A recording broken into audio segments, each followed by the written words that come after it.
thing that really attracted me to crypto in the beginning was the way it opens doors for people that were not previously possible. The ICO boom in 2016, 2017 let people have access to things that they could not previously. DNA is a key player in this, and building the bridge from Web3 to Web2, from TradFi to DeFi. And it's been a real honor to be a part of it. I'm loving it, and we're going to talk with some of our portfolio companies. Toby. Thank you. Toby, please tell us a little bit about Pact Swap, about yourself, and about how you ended up here on this stage today. So, okay, where do I start?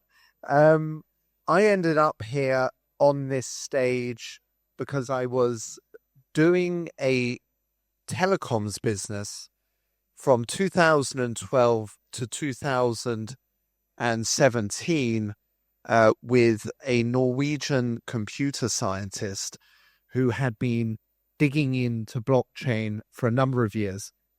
And I do these trips every year. I normally do Ibiza, and I did, it was India at the time. Now it's Thailand. And he was on this trip, and it was a mixture of friends and people that would work with. And he was coming along and explaining blockchain to me. And he had a L2 cross-computation platform, and he convinced me to write a check. That check was $500,000 at the end of 2017, and I ended up leading the project starting in May of 2018, and that turned into $28 million.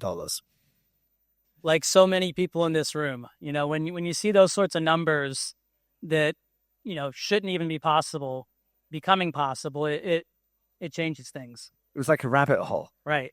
So what is Pact Swap? What do you all do? Okay, so Pact Swap is the cross-chain Uniswap that supports native BTC, and it trades up to a 95% discount to TorChain, Maya Protocol, and Chainflip, up to a 45% discount for Uniswap, and it trades at a similar price as a newbie on a SEX. So when you say it trades at a discount, can you explain what that means? Absolutely. So most of these DEXs, especially the cross-chain DEXs, rely upon legacy architecture, which takes into account validator sets, number one.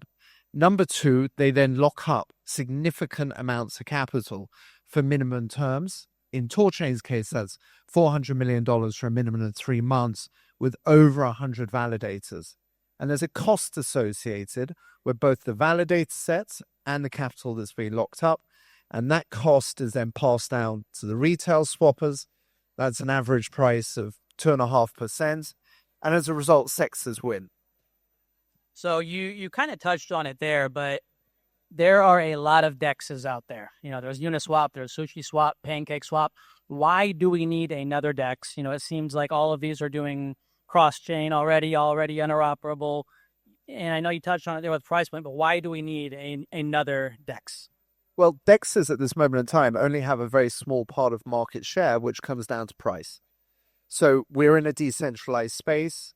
Arguably, the swapping of tokens should remain in the decentralized space, but that's not the case at the moment.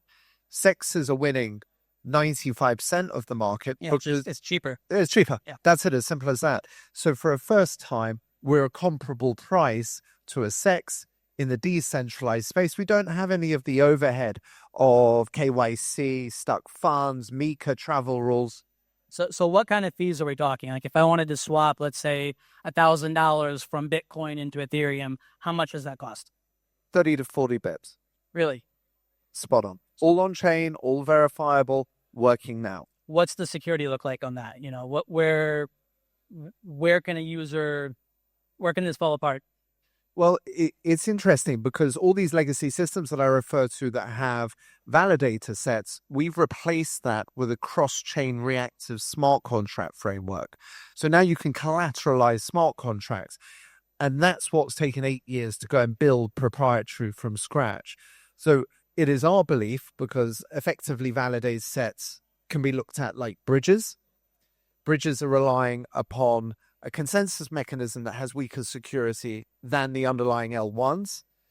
We rely upon the consensus of the underlying L1s and inject the cross-chain reactor smart contract framework into it.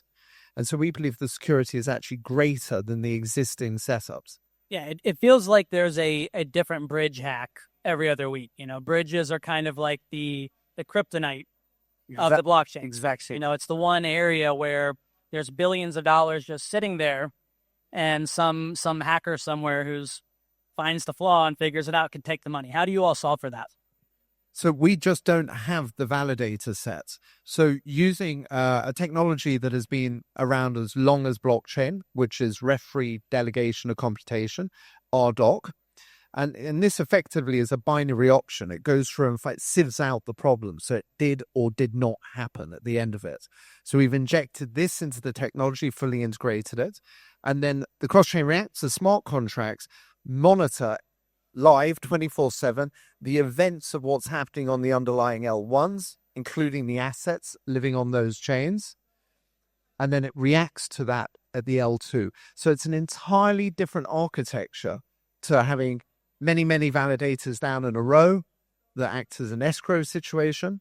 This new architecture is replacing that. It is more efficient, but it is a proprietary build from scratch. Is the capital still locked up on both sides? And what opportunities are there for people to provide liquidity, to get involved? What, how does that work?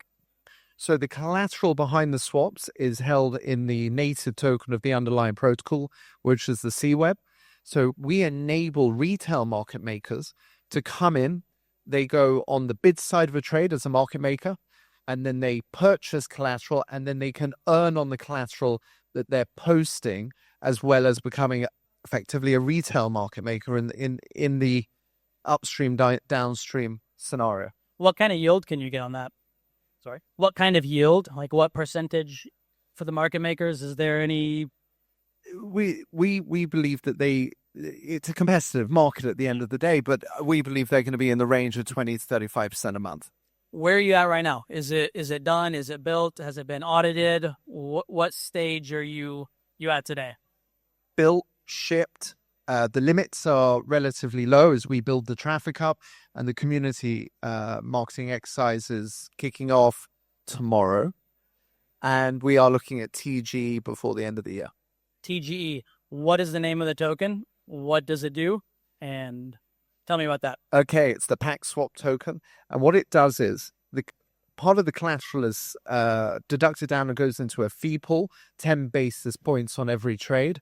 That fee pool is then growing. Now, that fee pool is being accumulated in the token of the underlying protocol.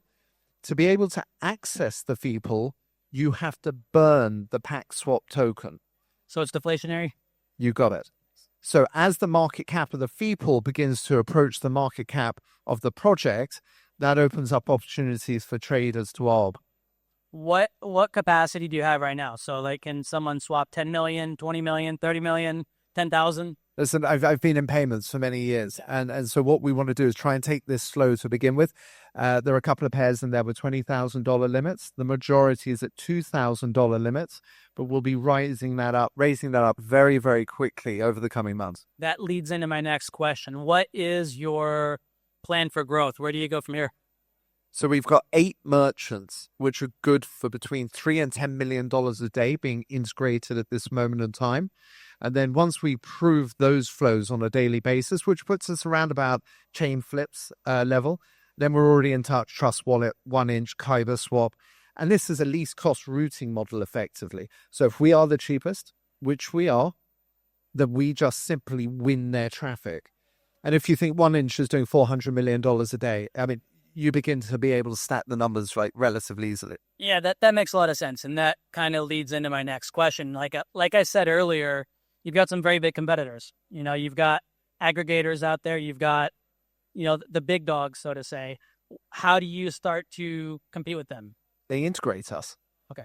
So most of these guys are looking, if you look at portals to Bitcoin, for example, they're not building the technology from scratch. These are integrations with their layer over on top of it.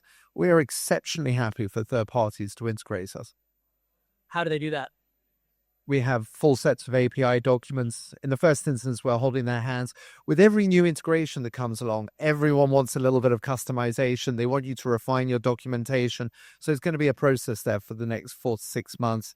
And then when that happens, we hope that it's good enough that people can just come along, pick up on the APIs, and do direct integrations without us holding their hands. So 6 months from now, looking back at today, what would have had to occur for this next 6 months to be a huge success for Pact Swap? Raising up the limits, having enough liquidity on the platform, making sure nothing breaks. That's always the goal. Fingers crossed. Anything else that we should know? How can people get involved today? You said you got a TGE coming up. Where can we learn more about that? How can somebody start using Pact Swap? Where can we get involved? DNA Deal Desk, and yeah, check out DNA Deal Desk, everybody. PactSwap.io. PactSwap.io. Toby Gilbert, thank you. Thank you very much.